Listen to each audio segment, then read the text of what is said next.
Continuando con el segundo módulo de esta capacitación de aplicación de buenas prácticas y seguridad en el laboratorio, nos encontramos ya en el séptimo principio, que es procedimientos normalizados de operación, o conocidos como PNO, o algunos llaman como POE, que es procedimiento operativo estándar.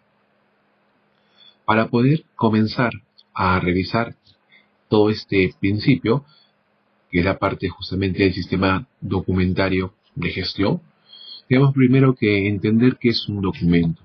Y un documento, como su definición por la ISO 9000, es el siguiente. Es información y medio en el que está contenida, ¿sí? O sea, el documento tiene un binomio. Es información y medio de soporte. Todo aquel objeto o aquel ente que transmite información es documento, y el soporte que lo mantiene es el soporte del documento. Ahora, este soporte del documento puede ser tranquilamente un soporte físico, como es papel, un soporte electrónico, como puede ser una hoja de Word, una hoja de cálculo de Excel, puede ser un documento. Tranquilamente, otro soporte electrónico, por ejemplo, las señales de no fumar, obviamente es un documento. ¿Por qué? Porque tiene medio soporte, sí, es el acrílico con el que está básicamente impreso este logo, este pictograma de no fumar, esta señalización, y tiene información. Claro, el tema de un cigarro y un círculo con un tacho al medio, en el interior, justamente da una información que está prohibido fumar en esa zona. Así que eso es perfectamente un documento. Ahora, los documentos pueden ser justamente electrónicos, y por tanto cualquier información que esté depositada en un medio electrónico es un documento. Ejemplo de esto, una foto. Una foto es perfectamente un documento. ¿Cuál es el medio de soporte? Si la foto es física, o sea, es impresa, obviamente que es el papel fotográfico. Pero si es una foto digital, el soporte justamente es un soporte electrónico, es parte de la memoria del computador. Y la información es justamente lo que relata o lo que está retratado en la foto. Hay algunas organizaciones que, por ejemplo, tienen el tema del sistema documentario, por ejemplo, los procedimientos operativos estándares, cualquiera que ese sea. Por ejemplo, lavado de manos del personal.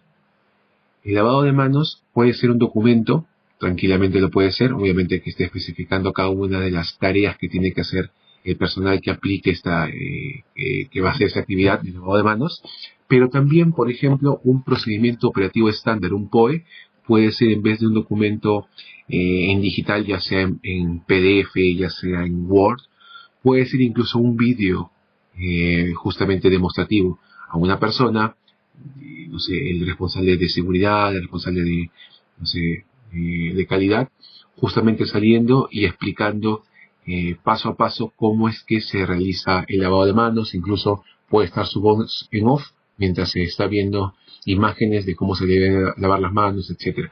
Entonces, eso que está ahí es una forma de una empresa, una organización 3.0, en el cual ya superó el típico de voy a hacer documentos en soporte electrónico. Antes era en papel, ahora en electrónico, ahora incluso lo están haciendo por vídeos. Y puede ser vídeos cortos por capítulos, como para que no sea tan pesado encontrar la información, aunque incluso hay mismos programas lectores de vídeo donde tú puedes decir, llévame al minuto 3:50, y tú pones ahí donde te quedaste y regresas ahí. Entonces, hoy por hoy, todo esto que se menciona son documentos, información y medio de soporte. Ahora, como podemos ver acá, esto es una pirámide documentaria, básicamente es la típica. Hoy por hoy, las normas internacionales están optando por no trabajar con manuales, porque el manual, si bien es cierto, por lo menos yo lo recomiendo como una buena práctica tener un manual, porque centra todo el sistema de gestión de una organización, todo se encuentra resumido en este documento. Si yo quiero saber cómo se hace algo, no voy a entrar en detalle de repente de un procedimiento, pero en el manual encuentro las respuestas a los requerimientos de los estándares de acreditación o de certificación, y puntualmente para los requisitos que pide la BPL. Sin embargo, las normas no lo están optando por seguir trabajando, porque justamente el sentido no es todo documentarlo. Está dando la flexibilidad a las organizaciones para que ellos puedan mostrar lo mejor de su forma de organización sin la obligación de documentos físicos o documentos electrónicos, en general documentos. Lo que apta las normas actualmente es que cada uno, según su realidad, ajuste el documento que sea necesario. Por tanto, el manual ya no es una obligación para las normas actuales, sin embargo, es una muy buena práctica la cual yo recomiendo, siempre y cuando, como dice la ISO, no nos olvidemos en que todo el sistema de gestión se vuelve un mero sistema documentario, y no es así. El sistema de gestión tiene que ser dinámico, tiene que ser vivo. Así que las buenas prácticas de laboratorio, de nada sirve tener los mejores procedimientos, los mejores instructivos. Si no es vivo, si no es cultura, no sirve de nada. Bueno, aquí entonces tenemos el manual de calidad, el manual de PL, que pueden subsistir juntos. Después, bajando la escala, tenemos el tema de los procedimientos, ¿sí? Los procedimientos, o el PNT, justamente procedimientos normativos de trabajo, o de operación PNO, o por ejemplo el POE, procedimiento operativo estándar, algunos llaman POS, procedimiento operativo estándar.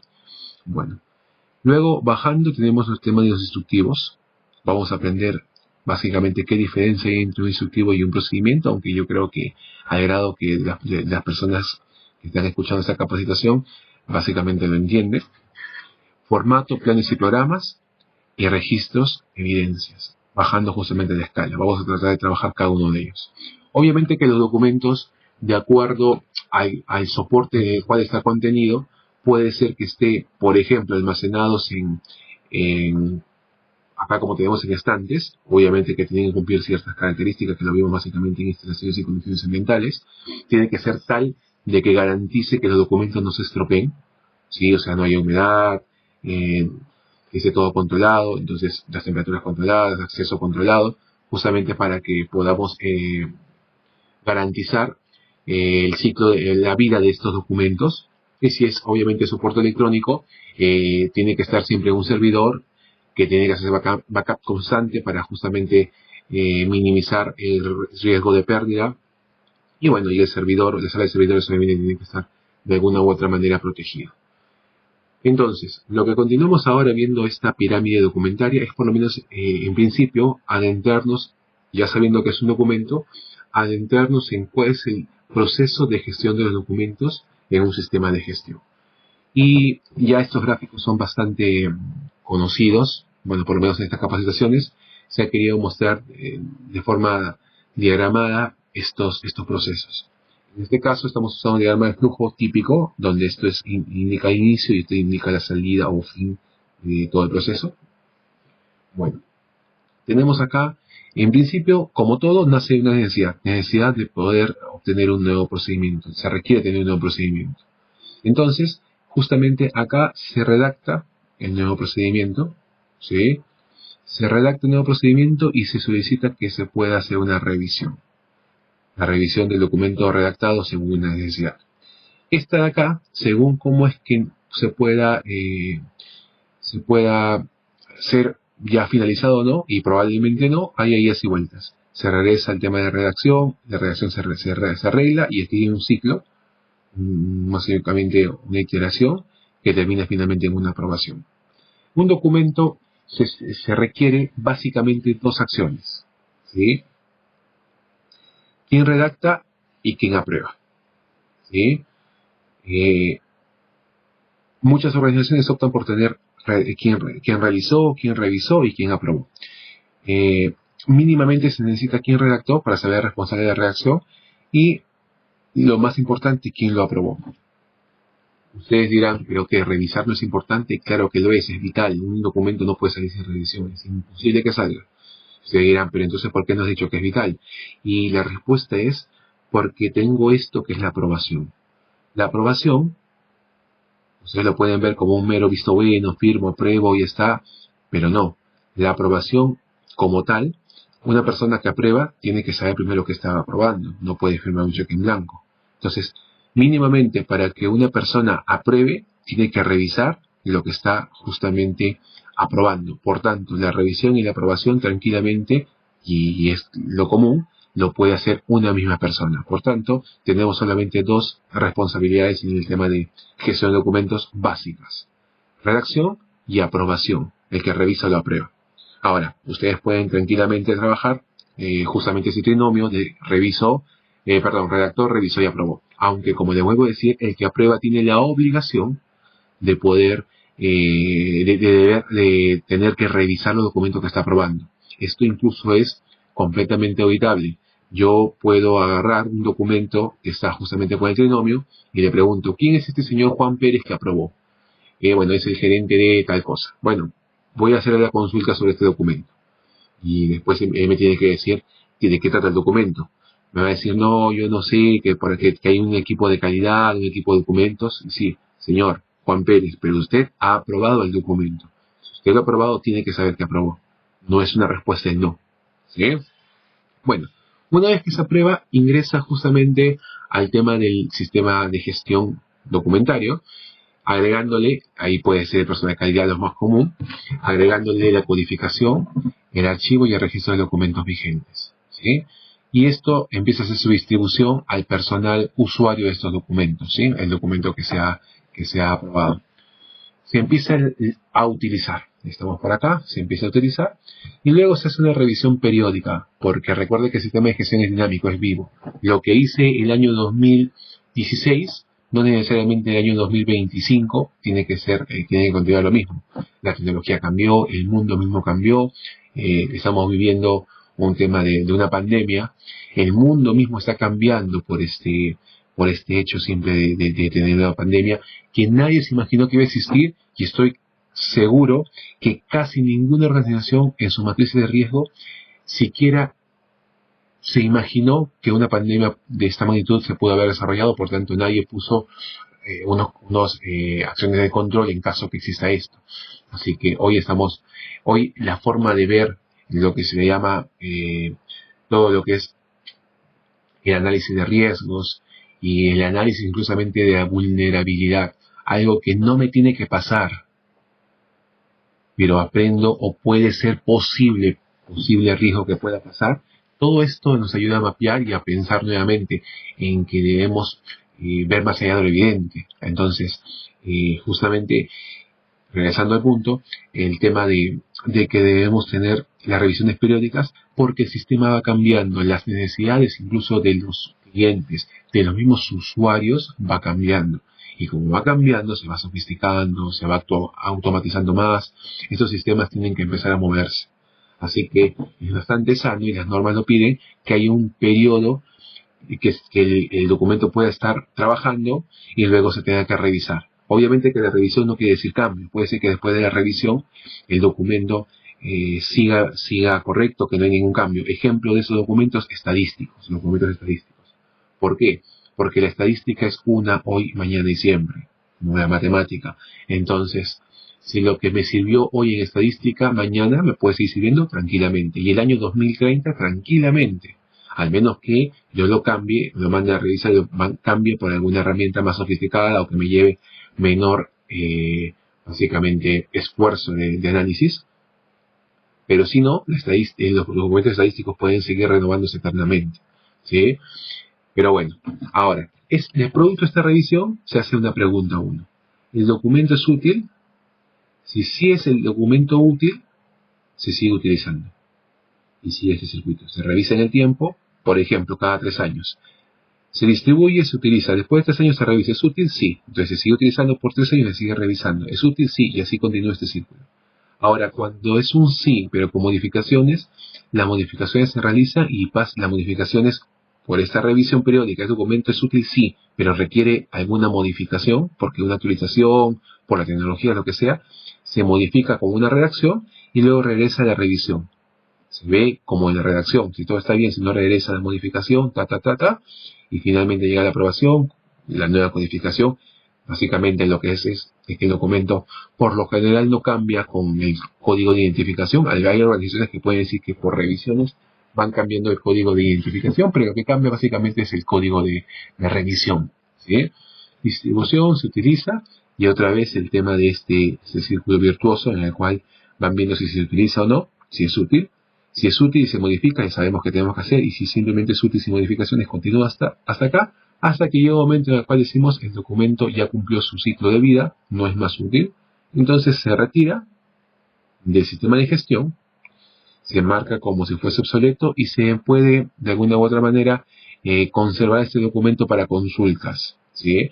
Y luego, después de un tiempo, finaliza con la disposición final, que puede ser, si es un documento físico, quemarlo; si es un documento electrónico, bueno, simplemente eliminarlo, ¿sí?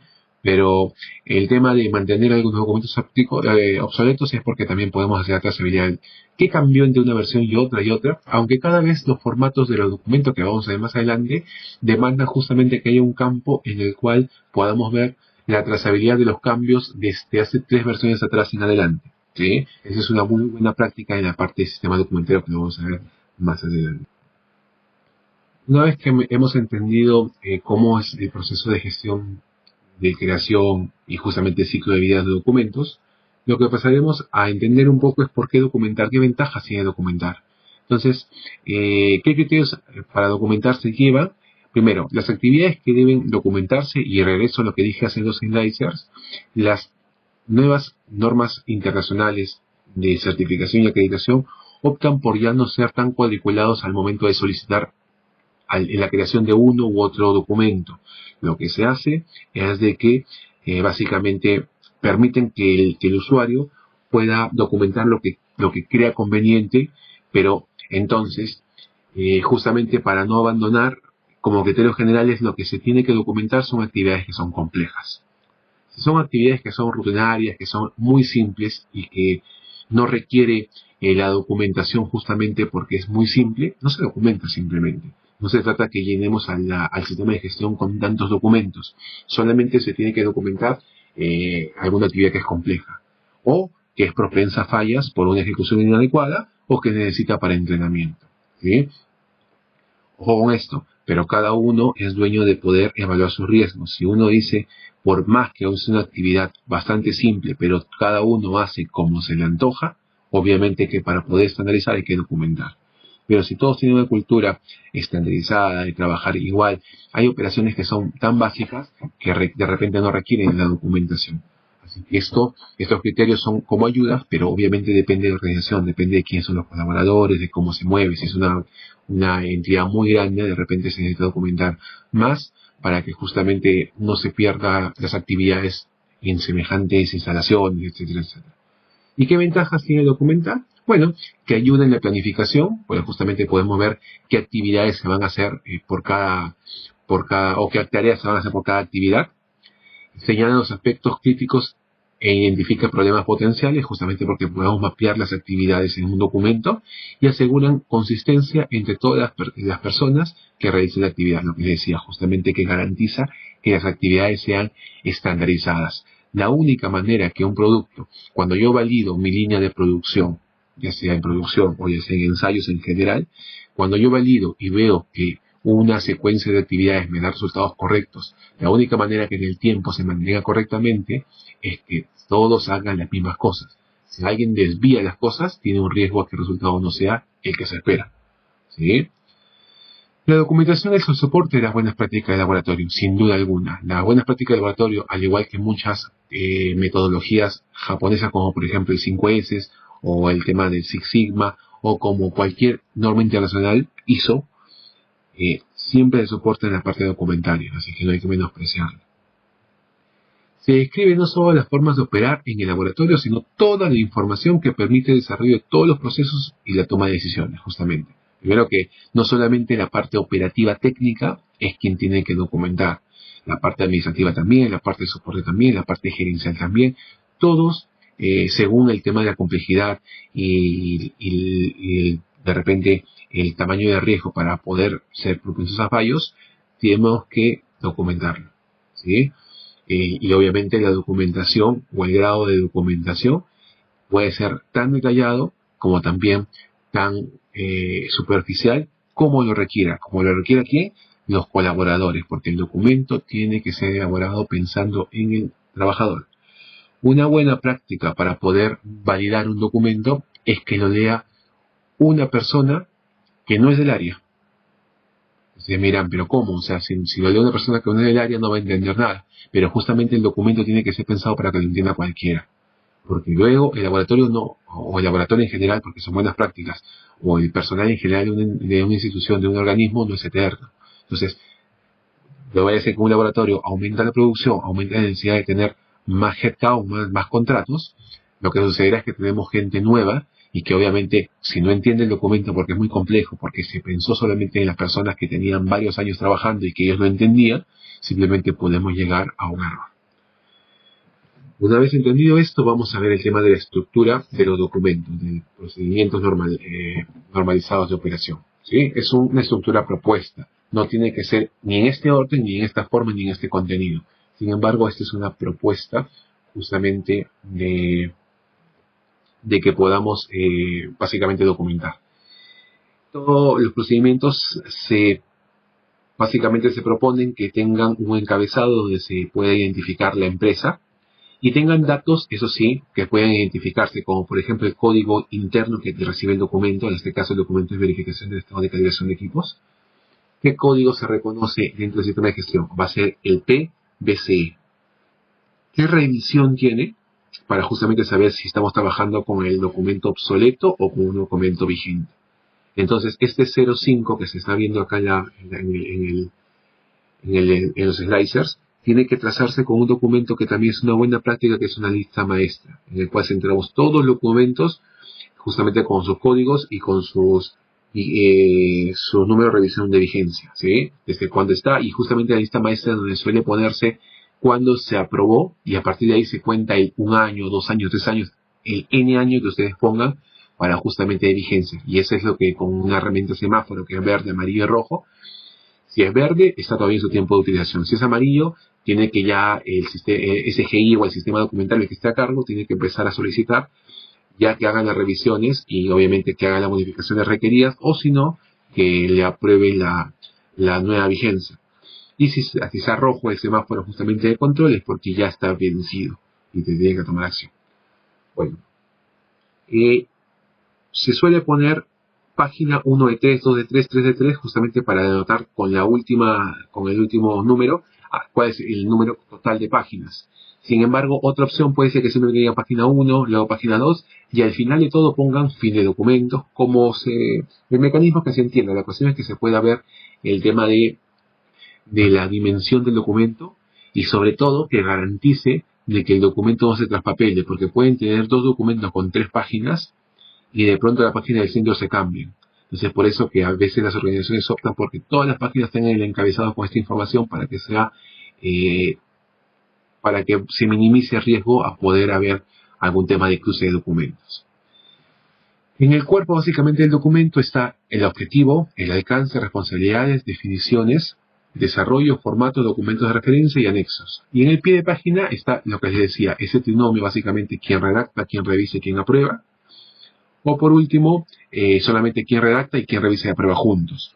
Recuerden, eso sí, por conflicto de interés, por el tema de que no puede ser juez y parte, el que revisa y el que aprueba no va a ser el mismo, y tampoco va a ser una escala de jerarquía inversa, que quiere decir que no vaya a ser que redacta un jefe y revisa y aprueba un analista. No pasa por ahí.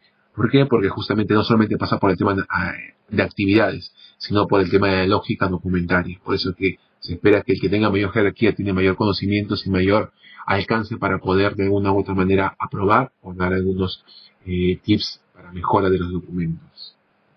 Lo que se realizará a continuación es tratar de desglosar cada uno de estos sectores o segmentos que tiene un documento, justamente para entender qué es lo que se agrega en cada uno de ellos, comenzando con objetivo.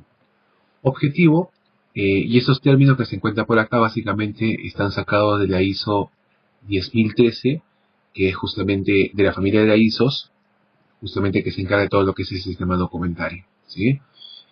Documentos indica la finalidad del cual o el por qué el procedimiento está creado, ¿sí? Para qué se ha creado justamente ese documento, ¿sí? Ejemplo, procedimiento de acciones correctivas. Objetivo, establecer la metodología para analizar las causas e implementar las acciones correctivas. Ese es el objetivo, para qué existe el procedimiento de acciones correctivas.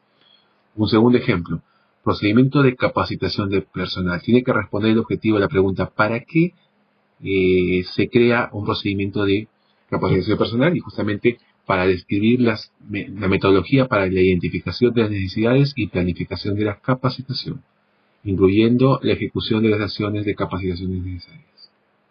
Entonces, el objetivo lo que muestra es justamente la razón de ser, para qué el documento existe. Entonces, eso es lo que debe responder la pregunta de objetivos. En el alcance, establece el campo al cual se aplica el mencionado procedimiento de trabajo, áreas, procesos o situaciones específicas afectadas. O sea, ¿a qué se está aplicando? El primero, que el objetivo es para qué se crea, y el segundo es a dónde aplica. Entonces, justamente como ejemplo, nuevamente en las dos actividades que hemos visto en el slide anterior, procedimiento de control de documentos, a todos los procesos, ¿a dónde se aplica? A todos los procesos de control de documentos relacionados al sistema de gestión de la organización. Procedimiento de capacitación de personal, ¿a dónde aplica? Se aplica al personal de toda el área de laboratorio. Por ejemplo, claro que está el alcance del segundo, de repente me dirán, pero debería ser de toda la organización. Sí, pero para esta organización, este procedimiento de capacitación de personal 1, por ejemplo, se tipifica solamente para el laboratorio. De repente hay un procedimiento de capacitación de personal 2, que es para la parte administrativa, y 3 para la parte de apoyo. No lo sé. No podemos aseverar si es correcto o no el alcance. Simplemente lo que se quiere es explicar justamente cómo es que se describe un alcance. Después, el tema de responsabilidades, define la responsabilidad de las funciones sobre el procedimiento. Esto quiere decir quién es el responsable por su implementación y mantenimiento y quién es el responsable de ejecutar, verificar, etc. Aquí hay dos compromisos. Primero, de que quién está justamente poniéndose la camiseta para implementar y mantener en el tiempo, o sea que va a velar porque se cumpla este procedimiento en cuestión. Y segundo, quiénes son los que van a estar a cargo de las ejecuciones de las actividades que se describen en el documento. Ejemplo, la responsabilidad para el procedimiento de auditorías internas. Estamos hablando de un procedimiento de auditorías internas.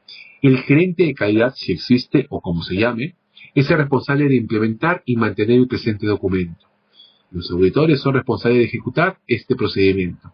Por aquí puede decir el siguiente personal en general son los responsables de entregar la información necesaria a los auditores en tiempo y forma. Entonces ahí se va describiendo por las actividades que tiene que hacer cada uno, ¿sí? Luego de haber hecho el tema de objetivos, alcance y responsabilidades, continuamos con el tema de las definiciones. Algunos llaman términos y definiciones, la parte de definiciones simplemente, o de repente conceptos, etcétera, etcétera. En esta sección se utilizan los términos, se describen los términos en el cual aparecen en el procedimiento y que necesitan ser explicados para un mejor entendimiento. No todos los términos que aparecen en un documento tienen que ser definidos o tienen que llevar al sector de términos y definiciones. Solamente son aquellos que, si no son explicados, pueden ser propensos de ambigüedad o de desentendimiento. Entonces, justamente para eso esta sección justamente es como un diccionario, pero solamente para aquellas palabras claves que, si no se explican, pueden traer justamente una mala interpretación de los documentos. En la medida que sea posible referenciar la fuente de definición, que se hace entre paréntesis, al menos que se trate de un concepto. Ojo con esto. Por lo general, nosotros vamos a encontrar justamente definiciones por otras normas, como por ejemplo la ISO 17000, que es justamente el vocabulario para las actividades que están direccionadas con la acreditación, la ISO 9000, que es también un vocabulario para los que van a usar la 9001, para todo lo que es el sistema de gestión de calidad. Pueden encontrar la ISO 79, que es el tema de estadística, etcétera, etcétera. Pueden encontrar muchas documentaciones que soportan, por ejemplo, para los términos relativos a lo que es competencia técnica o el tema de formación y todas esas cosas. Esto se usa en la 17027. Entonces, hay documentos que nos van a dar justamente estos digamos, términos y su definición de esos términos. Si uno está haciendo un procedimiento de auditorías internas, puede usar el ISO 9000, que justamente tiene, por ser sistema de gestión, tiene un vocabulario bastante amplio, o la misma ISO 19011, donde también ahí se encuentra y los términos específicos para la auditoría. Entonces, se tiene que referenciar entre paréntesis. Es una buena práctica entre paréntesis, no es que exista o que en algún lado digan tiene que ser entre paréntesis, no. Pero por lo general se utiliza como buena práctica entre paréntesis y de repente cursiva o diferenciado del texto normal para identificar de dónde salió la referencia, es la fuente. Si no dice nada, quiere decir que no es referenciado y por tanto carece de un respaldo de definición y se vuelve un concepto. ¿Qué diferencia hay entre definición y concepto? Definición es justamente el significado real de algún término, mientras que concepto es justamente cómo es que nosotros conceptualizamos o lo tenemos mentalmente ese término. No es lo mismo. Para mí, una mesa puede ser un cuerpo de 3 patas que justamente ayuda a sostener, no sé, mi computador. Para otro puede ser, no, es un objeto rectangular con 4 patas donde puedo poner mi comida para comer. Entonces, esos son conceptos, cómo nosotros sentimos un término. Mientras que definiciones sí, no, es decir, cuerpo, objeto, o, no sé, con forma cuadrangular o pentagonal, etcétera. En cada una de las esquinas debe tener una pata, puede ser madera, puede ser metal, puede ser de plástico. Entonces va definiendo, entonces con eso no quepa duda que todo el mundo va utilizando el mismo lenguaje. Continuamos con la parte más densa del documento, que es justamente la parte de desarrollo o ejecución del procedimiento. ¿Sí? Desarrollo es el apartado donde se producirá la descripción de todas las actividades para las cuales fue creado el procedimiento. ¿Qué debemos describir concretamente en estos procedimientos? Una clara descripción de los pasos, entradas, salidas, entorno, métodos, haciendo referencia a los números y nombres de las instrucciones que se derivan o complementan el desarrollo del proceso. ¿Sí? Entonces, aquí se describe justamente todos los pasos, las entradas, todo lo que se requiere secuencialmente para que se ejecute. Ojo, secuencialmente. Es muy importante esto porque no puede ser que yo diga comienzo con esto, después el final es esto, después el intermedio es lo otro. No. Primero el inicio, después el intermedio, después el final. Que haya una lógica, un seguimiento lógico de todas las actividades. Por ejemplo, el monitoreo de la calidad microbiológica del aire por exposición de placas. Paso número 1, toma de muestra. Durante un tiempo estipulado se exponen placas de Petri, abriéndolas, con medio de cultivo no selectivo en el área de trabajo y durante el proceso de siembra. ¿Sí? Tiempo y temperatura de incubación. Luego de la exposición al aire, ojo, estamos diciendo que luego de algo, previamente está escrito eso, las placas se cierran e incuban durante 72 horas a 30 grados centígrados. Luego sigue justamente el tema del medio de cultivo usado, el PSA, ¿sí? El agar para recuento en placas. Es un polvo aeróbico, ¿sí? Entonces, justamente se va utilizando esto para justamente medio de cultivo. Y bueno, entonces, justamente aquí se está dando las secuencias lógicas de las actividades que se van haciendo, ¿sí? Pues es quizás la parte más extensa y es la que describe justamente cada una de las actividades para las cuales el documento ha sido descrito. Luego, obviamente, las actividades deben, como evidencia de una ejecución de actividad, existen los llamados registros. El registro no es otra cosa que evidencia documentaria de la ejecución de una actividad tal o cual. Pero el registro también tiene otra definición, que es justamente formatos llenados, ¿sí? Entonces, las actividades están hechas para realizarse o ejecutarse. Entonces, generan registros. Y al generar registros, tienen que tener asociado previamente formatos por actividades. No toda actividad va a tener un formato, pero hay actividades que para justamente evidenciar su realización se van a tener que realizar formatos. Y por tanto, lo siguiente que hay que ver es el tema de formatos. Se enuncian los formatos relacionados al procedimiento donde se registran los datos resultantes. Por ejemplo, tenemos el F02, PGES01, Carta de Compromiso Ético del Personal. El siguiente, F01, PLAB01, requerimiento del personal. El F02, PLAB01, entrevista, calificación y selección de personal, y así cada uno de los formatos se van enlistando, ¿sí? Y luego próximamente esos formatos están hechos para que se vuelvan registros conforme se van desarrollando las actividades. Luego tenemos que poner documentos de referencia, ¿sí? Que es la última parte ya del documento, en el cual llamados también referencias documentarias, se indican los documentos utilizados en la elaboración de procedimientos, o sea, de dónde me he basado para poder generar el documento que estoy de alguna manera proponiendo que se pueda crear, ¿sí? Se nos usan aquí todos procedimientos e instrucciones relacionadas, el manual de sistema de gestión de calidad, especificaciones y normas técnicas, documentos, etc. Ejemplo de cómo se describen el DE GES 02. ¿Qué significa DE? Algunos pueden poner como quieran ponerlo. El DE por lo general son prefijos de lo que es documento externo. Quiere decir que no pertenece a la institución, nuestra institución. ¿Sí?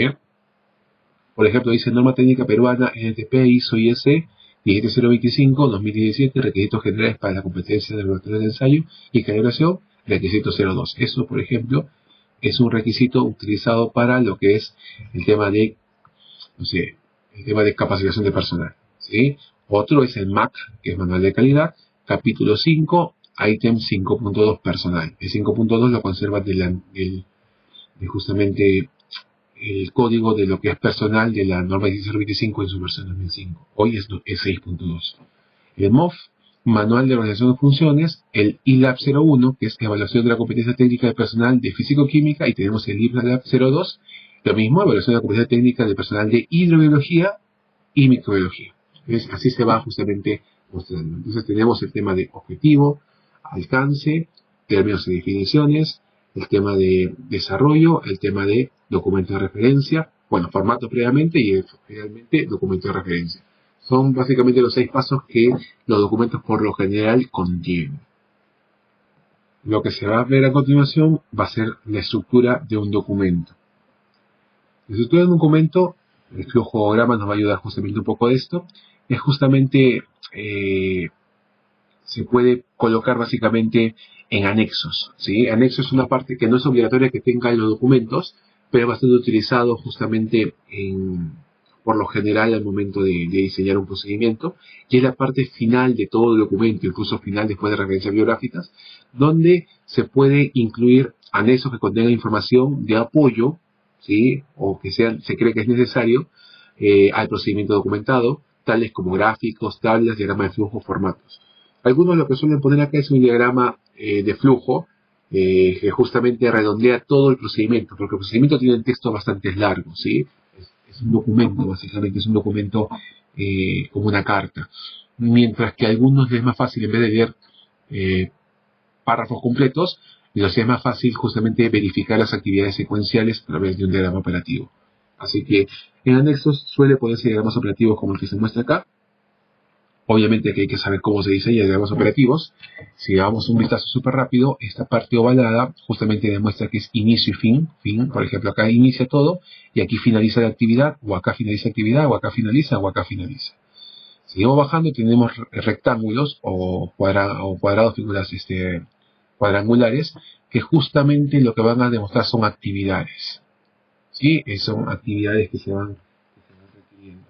Luego de esas actividades vienen estos rombos, que son justamente casillas de toma de decisión. Aquí donde respondemos un sí o no. Sí para un lado, no para otro lado. ¿Sí? Entonces aquí hacemos una consulta después de la actividad. ¿Va a suceder esto? Si es sí, vamos a hacer por acá. Si es no, por acá. Por lo general, una buena práctica es poner el sí o no. Si no lo dijese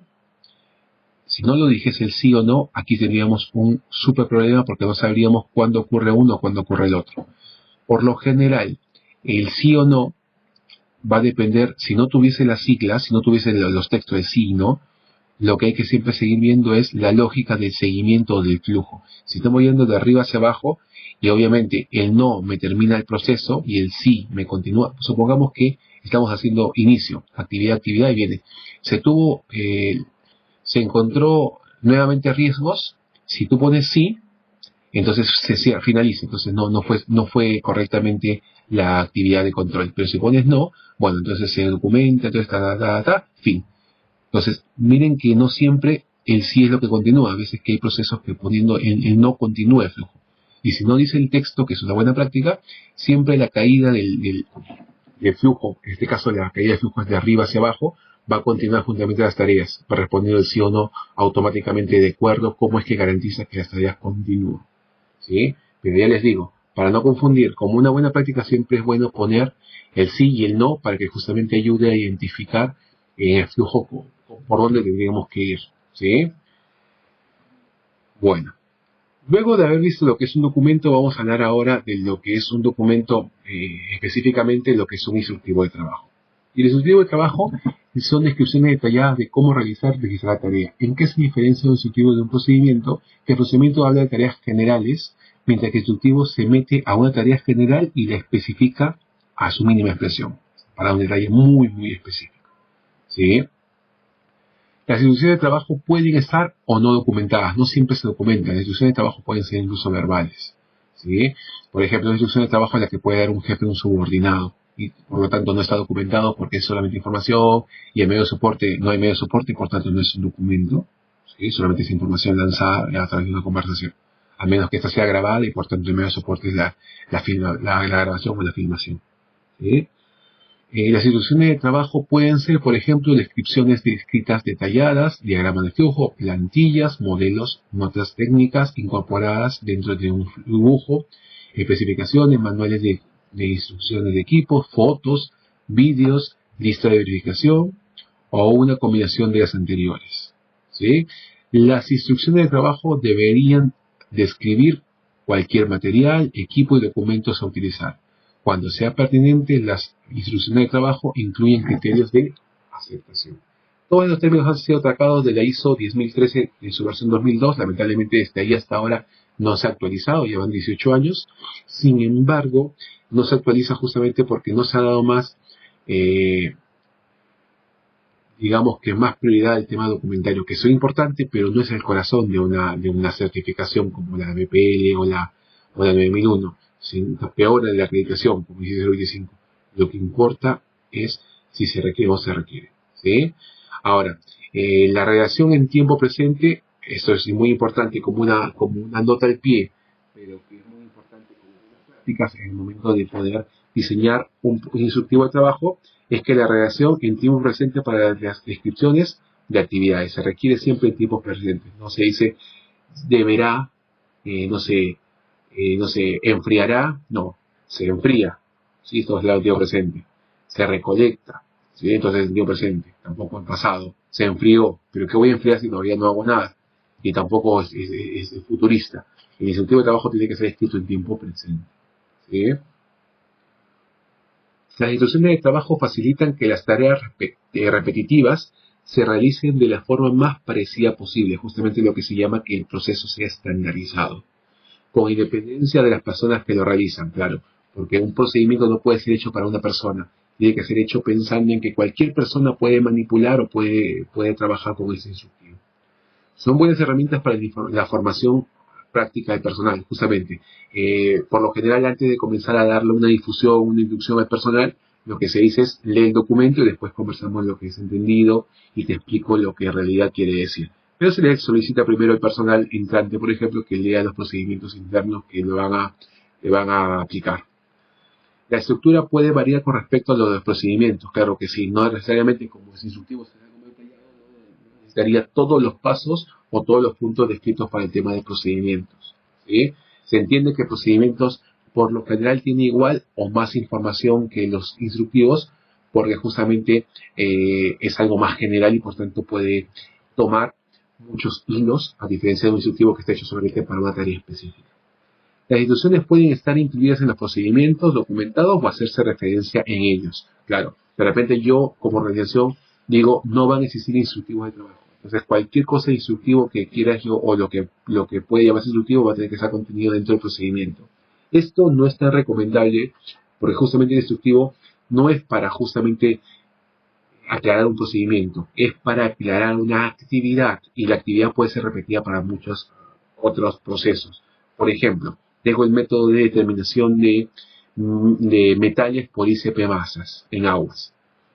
Yo puedo poner acá, justamente dentro de ese procedimiento, cómo es que se realizan las actividades para el ensayo de metales en aguas, pero, por ejemplo, no detallo básicamente cómo es que se trabaja el equipo, cómo es que se pone a funcionar, qué hay que revisar, las pruebas de fuga, etcétera, etcétera. Entonces, podemos meterlo dentro de nuestro procedimiento, como por ejemplo un anexo, pero lo más general es llevarlo a un instructivo. ¿Por qué? Porque mañana puedo tener otro procedimiento que sea metales en suelos, entonces uno dice, y para poder maniobrar el equipo, y otra vez te empiezas a poner el mismo texto. No es más fácil tener un instructivo llamado, por ejemplo, INS ICP 01, entonces ambos métodos, aguas y suelos, simplemente Para el tema de manipulación del equipo, ver el instructivo 01 de ICP o lo que se formó, el código que sea, para justamente trazarlo. ¿Sí?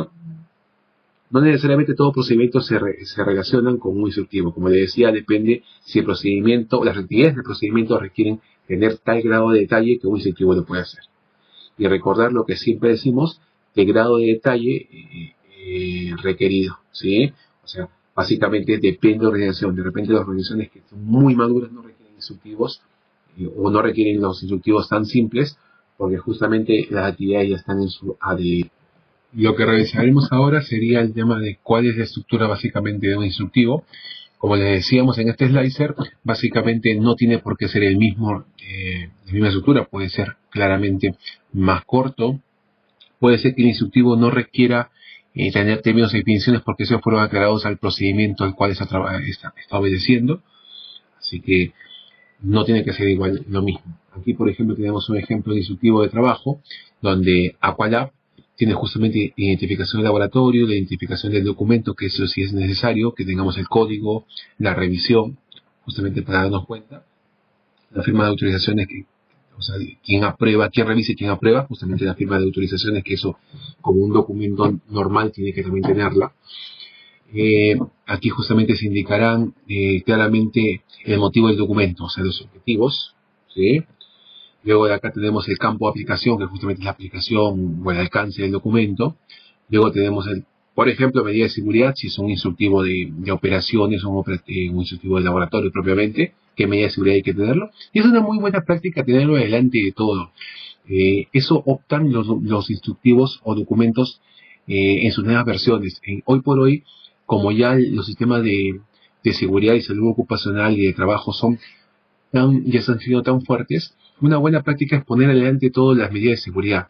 ¿Por qué? Porque cuando uno lee el documento, por lo general lee de inicio a fin, no lee de intermedio. Obviamente que conforme el personal lo maneja más, va directamente de repente hasta la página, salta todo y va a la página.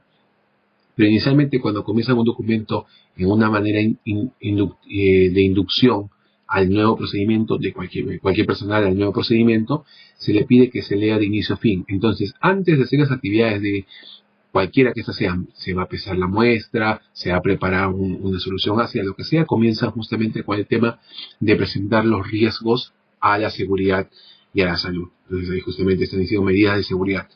Las siguientes actividades tienen el riesgo a, por ejemplo, quemaduras, a cortes. Entonces, para estas actividades hay que tener en medida estos controles y se va describiendo.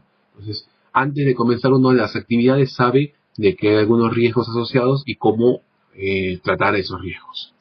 ¿Sí? Luego se indica justamente materiales y equipos si ustedes quieren para el tema si es nuevamente un procedimiento operativo técnico. Y justamente los reactivos y demás. Y por último, justamente la parte de la operación o la parte justamente del tema de cómo es que las actividades se están desarrollando, para finalmente un campo de cálculos y justamente algunos resultados de validación, que puede ser justamente los datos de exactitud o de veracidad y precisión, como prefiera llamarlo, y las referencias mismas. ¿Sí? Entonces, la diferencia en lo que existe entre lo que es un instructivo y un procedimiento es que los procedimientos describen actividades que competen a funciones diferentes, mientras que los instructivos generalmente se aplican a tareas dentro de una función. Como le decía, los procedimientos tienen actividades más grandes y el procedimiento de una actividad saca sus tareas, no voy a ver más específico. ¿Sí? Aquí hay una tabla comparatoria que justamente indica que el instructivo describe descripción detallada de realizar y registrar una tarea, justamente la descripción detallada, mientras que el procedimiento forma específica para llevar a cabo un proceso. Procedimiento se llama procedimiento porque es para un proceso. ¿Sí?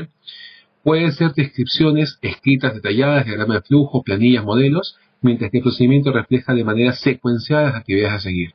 El instructivo responde a la pregunta ¿cómo se hace? Mientras que el procedimiento ¿cómo y quién lo hace? Por ejemplo, en el instructivo no vimos que había responsabilidades. La responsabilidad se encuentra en el procedimiento. ¿Sí? Eso es en cuanto a lo que es instructivo y procedimiento. Y bueno, tenemos justamente nuevamente lo que es formatos, y la 10.013 en su versión 2002 en el punto 3.2 describe que los formatos o formularios, lo conocen como formularios, son documentos utilizados para registrar los datos requeridos en el sistema de gestión de la calidad. ¿Sí? Nota. Un formulario se transforma en un registro cuando se le incorporan los datos. Así que aquí tenemos una definición de lo que es registro. Es un formulario o formato que contiene datos de una actividad. Ejemplo de formulario, por ejemplo, el formato de control de la temperatura, el formato de calibración de un potenciómetro, el formato de control de presión de los gases, de gases de etileno, el formato de verificación de la calibración de la balanza. Entonces el formato es la estructura, pero sin datos. Ojo, no quiere decir que esté sin rótulos. Los rótulos, como vemos acá, existen. Lo que está en blanco son los campos a llenar. Entonces los rótulos están porque son una guía, pero los campos son los que están vacíos. Conforme voy llenando los campos, este formato se vuelve un registro. Y los registros son documentos que presentan resultados obtenidos o proporcionan evidencia de actividades desempeñadas. Justamente lo que decíamos, el registro es una evidencia documental que una actividad se desarrolló. ¿Sí? Y que presenta resultados. ¿Dónde lo presenta? Justamente en el formato. Indican el cumplimiento de los requisitos del sistema de gestión de la calidad y los especificados para el producto. Consideran las responsabilidades para la elaboración y generalmente los registros no están bajo el control de modificaciones, puesto que no está sujeto a cambios. Obviamente, una vez que está registrado algo, no hay que hacer cambios, a menos que haya habido una equivocación, y lo que se opta justamente es el tema de trabajar el mecanismo para poder rectificar un resultado. Por lo general, la rectificación, todas las normas coinciden en que el dato original registrado no debe eliminarse, ni tampoco debe obstruirse su observación. Por lo general tachan de forma oblicua el dato incorrecto, y al costado ponen el dato correcto y las iniciales de quién lo hizo. ¿Sí? Algunos ponen incluso la fecha en cuando se hizo ese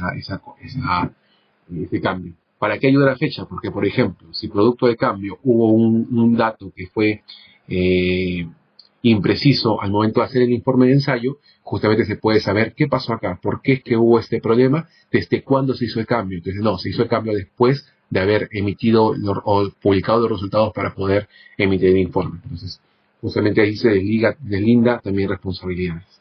¿Sí? Pero recuerden que siempre cuando van a eliminar un dato, no se elimina, perdón, cuando tengan que corregir un dato, tienen que, lo que dice acá en esa estrella, debe permitir la trazabilidad. ¿Sí? O sea, no puede perderse el dato inicial de trazabilidad. Y como buena práctica en los documentos, ¿qué debe hacerse? Los documentos deben ser redactados únicamente por aquellas personas que estén familiarizados con la actividad. Porque si lo hace una persona ajena a la actividad va a ser muy complicado. No voy a poner cualquier cosa de lo que cree haber entendido, lo que cree haber visto. No es lo mismo que una persona que esté involucrada en la actividad pueda describir un documento. Capacitar y dar facilidades e información al personal para que cumplan con sus trabajos en el tiempo requerido. ¿Sí? Justamente no vamos a improvisar, sino que hay que seguir pasos secuenciales que se encuentran en este documento. Revisar la práctica actual y complementarla con los requisitos de las normativas de referencia. Elaborar un borrador de documento, ¿sí? Antes de comenzar a hacer el documento final, quizás es una buena práctica tener justamente un borrador. La mala práctica es que sea el borrador muy escueto. Se tiene que hacer lo más complicado posible para que de la primera revisión salgan todas las oraciones. ¿Puede hacerse escueto? Se puede hacer, sí.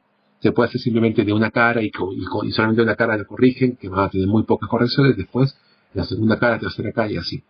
Pero ¿qué es lo que pasa? Que desgasta mucho tiempo. Hasta que se revise todo el documento, imagínense cuánto tiempo ha pasado. Entonces siempre se prefiere de que el borrador del documento justamente sea lo más serio posible, lo más como pensando que va a ser el informe, la versión final, para que justamente ahí se hagan todas las revisiones finales, se hagan todas las revisiones y se mande de golpe que todo se corrija, todo lo que se observó, y eso minimiza el tiempo claramente. Distribuir el borrador para comentarios a las personas justamente con la competencia para hacerlo, revisar y aprobar el documento, distribuirlo para su uso, ponerlo en práctica y efectuar cambios cuando sea necesario. ¿Sí? ¿Y qué es, en contrapartida, qué es lo que no se debe hacer? Permitir a personas ajenas al laboratorio escribir los documentos o que el área de calidad los escriba todos. ¿Sí? Eso es ya explicamos por qué en el anterior caso, justamente en el primer punto. Luego, elaborar procedimientos muy complicados o poco prácticos, sí, porque si es muy complicado, nadie lo va a entender y nadie lo va a ejecutar. Como les decía, tenemos que aplicar lo que justamente en Argentina, por ejemplo, se dice APB, a prueba de boludos, dicen. Entonces, eso es, una buena validación de la redacción de un procedimiento es una persona que no tiene competencia para hacer un ensayo, tiene que leerlo. Si lo entiende, es porque está bien hecho, ¿sí? Y mucho se decía, ¿quieren ver si un documento está bien hecho? Denle a la abuela para que lo revise. Si la abuela entiende, está bien hecho, ¿sí? O sea, sin menospreciar, obviamente, porque quiere decir que no está de repente prestando esas actividades. Ahora, si es una química mejor que todos nosotros, obviamente que cualquier documento complicado que le podamos mostrar, lo va a poder, lo va a poder revisar, incluso va a poder hacer sus observaciones, ¿sí? Y tampoco tiene que ser tan largo, ¿no? Porque si es tan largo, justamente lo que va a suceder es que va a cansar la lectura, ¿sí? A veces, por eso siempre es bueno de repente reemplazar tanta lectura por diagramas operativos. ¿Qué tampoco se debe hacer? Buscar la perfección del documento en la primera versión, ¿sí? ¿Qué no hacer? Buscar esa perfección, ¿sí? Descuidar la ortografía y la gramática y usar los verbos en tiempo futuro. Ojo que buscar la perfección no tiene que ver, digamos, que no se contradice con lo que decimos en el punto anterior, que hay que hacer un borrador bien hecho. Una cosa es bien hecho y otra cosa es la perfección, porque en algún momento un jefe mío me dijo lo siguiente: yo necesito de ti, no sé, necesito esto de acá. Como tú eres muy perfeccionista, tú quieres siempre llegar a los 10 puntos. Pero a veces llegar a los 10 puntos, que no está mal, te toma un tiempo. Y un tiempo que de repente no son los mismos tiempos que los míos. Yo necesito solamente tener un 6, un 7. Tú quieres llegar al 10, perfecto. En el tiempo vas a llegar al 10. Pero dame esto por lo menos a los 6 puntos o 7 puntos. Aunque no sea perfecto, pero por lo menos cumple mi expectativa. Y después en el tiempo supera mi expectativa. ¿Sí? Así que no contradice el otro. Hagamos bien las cosas para que justamente las correcciones salgan desde el primer momento, pero no buscar la perfección, el buscar el cero observaciones, porque tampoco es que sea una competencia. Hay que hacer el procedimiento para que las revisiones salgan, porque igual, por más que nosotros nos esforcemos, muchas veces hay cosas que se nos puede escapar. Eso es naturalmente por el sesgo. Es natural. Yo estoy metido en esta operación siempre, para mí todo está bien. Necesitamos ojos ajenos, ojos terceros, para justamente identificar las cosas que no las puedo ver, ¿sí? Y obviamente descuidar ortografía y gramática habla de nuestra forma personal, de forma profesional de ser, ¿no? De redactar documentos y usar el tiempo, los verbos en tiempo futuro para los documentos, ¿no? Justamente tiempos futuros. Se deberá, todo por aquí y por allá. A los instructivos sí tienen que ser en tiempo presente, ¿sí? Demasiada documentación, poca documentación es la pregunta. ¿Es demasiada documentación o es poca documentación? Hay demasiada documentación si hay instructivos por escrito para cualquier cosa. Eso es una demasiada documentación. Como le dije, no tenemos que ahogarnos en documentos. Si hay para cualquier actividad, cualquiera que esta sea, hasta la más irrisoria, hacen documentos, estamos de repente en un caso donde hay demasiados documentos. O hay superposición y repetición. Como hay tantos documentos y no se controla bien cuando hay muchos documentos, de repente una misma parte se describe en varios documentos y justamente está la repetición y la superposición, incluso hasta negativa. ¿Por qué? Porque es una misma actividad, pero un documento describe de una manera y otro documento de otra manera. Entonces, cuando ves a dos personas que hacen diferentes cosas para la misma actividad, tú dices, ¿pero por qué estás haciendo dos cosas distintas? No, es que mi procedimiento dice esto, y el otro dice sí, pero mi procedimiento, que está viendo el otro, dice esto. Entonces los dos tienen razón, pero a la vez no la tienen. Pero la culpa es del documento, más que el documento, porque se están superponiendo o repitiendo cosas en el documento. Y eso sucede justamente porque hay demasiada documentación que nos ahogamos. Las instrucciones del mismo proceso están en más de un texto, como les decía, y cuando estamos frente a una poca documentación, cuando falta instrucciones de trabajo, esto conlleva, obviamente, ¿cómo notamos que hay falta de instrucciones de trabajo? Porque justamente vemos procesos y la calidad de los productos son inadecuados, ¿sí? Entonces uno dice, ¿por qué está fallando en esto? ¿Por qué está saliendo esto que no debería? Ah, es que lo que pasa es que en ningún lado dice que hay que hacer esto. Ah, entonces estamos al frente a una poca documentación. Y bueno, las deficiencias comunes que existen en los documentos, que los documentos no son aprobados, por ejemplo. Entonces, al no ser aprobados, si no siguen la línea de aprobación, se pueden hacer actividades que no han sido validadas finalmente por el dueño final del proceso y obviamente puede ser causal de que tengas desvíos porque no fue revisado, no cumple la expectativa del cliente o del jefe, y justamente puede tener un malestar muy fuerte porque le dicen, ¿y tú por qué haces esto? Si yo no lo aprobé. ¿sí? Documentos que no corresponden a la práctica, son documentos que se crearon simplemente por crearlos, pero no se relacionan con nada, ni sirven para nada de lo que hagamos nosotros. Documentos no localizados de acuerdo al registro de distribución o la lista maestra, o sea, que esté fuera de su sitio, ¿sí? Eso es una deficiencia. Y por último, falla en el registro adecuado y exacto de los datos experimentales, ¿sí? El registro tiene que ser tal que el formato que lo va a soportar tiene que estar listo para que justamente la información sea adecuada y exacta, ni más ni menos, sea la información necesaria para el ensayo analítico. Por último, vamos a ver los requerimientos que tiene la ISO 17025 para estos puntos que están acá.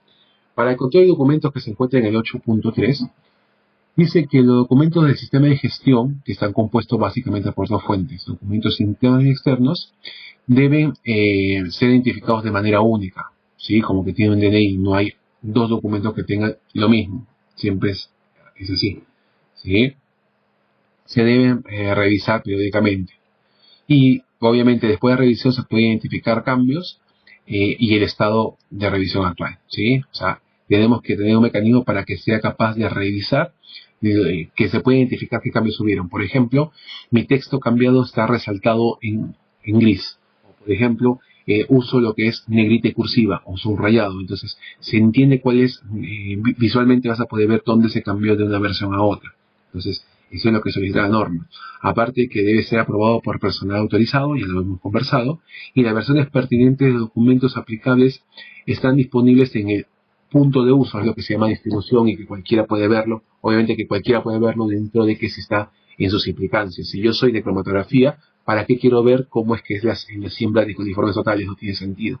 Solamente para las partes que van a interactuar en esa actividad, ellos deben tener acceso completo a los procedimientos que les incumban justamente, ¿sí? Y se controle su distribución para evitar que haya copias obsoletas por ahí dando vueltas, ¿sí? En el tema de control de registros, la 025 en el punto 8.4 dice que debe existir un lugar seguro donde se almacene, mínimo un año, toda la información referente al, ojo con esto, o sea, estamos hablando de que se debe proteger para que justamente no se pierdan estos registros. Por ejemplo, ¿qué se tiene que registrar? Lo que son propiamente información del estudio, protocolos, datos primarios, informes, registros del personal habilitados, ¿sí? Registro de las inspecciones que se hizo por calidad o por cualquier personal a cargo de inspecciones inopinadas. Las inspecciones son inopinadas, mientras que las auditorías son opinadas, ya conversamos de eso. Registro de mantenimiento y localización de equipos, ¿sí? Y archivos históricos de los procedimientos normalizados de trabajo, ¿sí? El archivero, o el estante como quieran, debe tener el material indexado en el mismo, de manera que permita buscar y encontrar la información requerida en formaje. Básicamente lo que se tiene es que se van encontrando por cada estante, por cada estantería se van encontrando filas, columnas y códigos para poder identificar rápidamente el documento. Obviamente que esa ubicación debe estar en la lista maestra para saber dónde se encuentran esos documentos que se quieren revisar. Es importante que se designe una persona responsable para esta función, ¿sí? Justamente de que tenga el control de los documentos dentro de las estanterías, de los estantes, y debe de ser de acceso restringido, justamente. No tiene nada que hacer un personal de metales en un sector de físico-sensorial, no tiene nada que hacer, ¿sí? Más de control de registros, los registros deben tener una identificación, debe ser almacenado, protegido, tiene que contener con una copia de seguridad se aplica, tiene que poderse recuperar, ya sea eso tiene que ver con la protección y las copias de seguridad. Se tiene que definir cuál es el tiempo de conservación de estos procedimientos o registros y la disposición final una vez que ya está obsoleto y pasó el tiempo de guardado de obsolencia, ¿sí? Los registros deben ser legibles, no debe haber borrones ni amendaduras. Si me equivoqué, ya le dije cuál es la forma de trabajo, y conservar los registros durante el periodo coherente, que justamente definir el tiempo de conservación. Por último, el tema de registros técnicos. ¿Qué es lo que dice la norma en el 7.5 sobre registros técnicos? Dice que debemos tener información suficiente para facilitar, si es posible, la identificación de los factores que afecten los resultados de medición y su incertidumbre de medición asociada, y posibiliten la repetición de la actividad de laboratorio en condiciones lo más cercanas posibles a las originales. Lo que estamos diciendo es trazabilidad. ¿Cómo es que yo puedo hacer una secuencia de actividades simulando lo que se está observando? Justamente por la trazabilidad. Si no existe trazabilidad, ¿cómo sé que antes de esto hice lo otro y lo saqué de este lote y por aquí y por allá? Tengo que tener capaz de poder demostrar trazabilidad documentaria todo el tiempo, sobre todo en los registros técnicos que son los que finalmente llegan al cliente. Deben incluir la fecha y la identidad de persona responsable de cada actividad de laboratorio y de comprobar los datos y los resultados. Sí, justamente aquí está el tema de que estamos hablando de registros técnicos, que el personal que registra datos tiene que ser completamente en el documento, completamente identificado y justamente en qué fecha se ha registrado por el tema de trazabilidad. ¿Bien? Y por último, el mismo punto 7.5 registros técnicos dice observaciones, datos y cálculos originales se deben registrar en el momento en que se hacen, para evitar que se olviden, para evitar que se vean el impacto, etcétera, etcétera. Se tiene que hacer apenas registramos alguna anomalía. Asegurar que las modificaciones de los registros técnicos sean trazables a las versiones anteriores o a las observaciones originales. Justamente lo que le decía, y que nosotros podemos de alguna u otra manera identificarlo por algún mecanismo de color, de resaltados, etcétera, etcétera.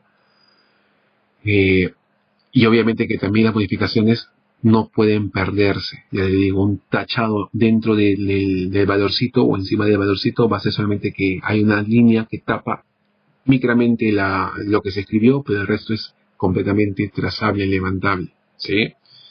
Conservar tanto los datos ya archivos originales como los modificados, incluida la fecha de corrección, una identificación, una indicación de los aspectos corregidos y el personal responsable de las correcciones. Justamente un poquito más lo que estamos diciendo, quién corrigió, cuándo corrigió, qué es lo que está corrigiendo y que se pueda anotar nuevamente en los datos originales.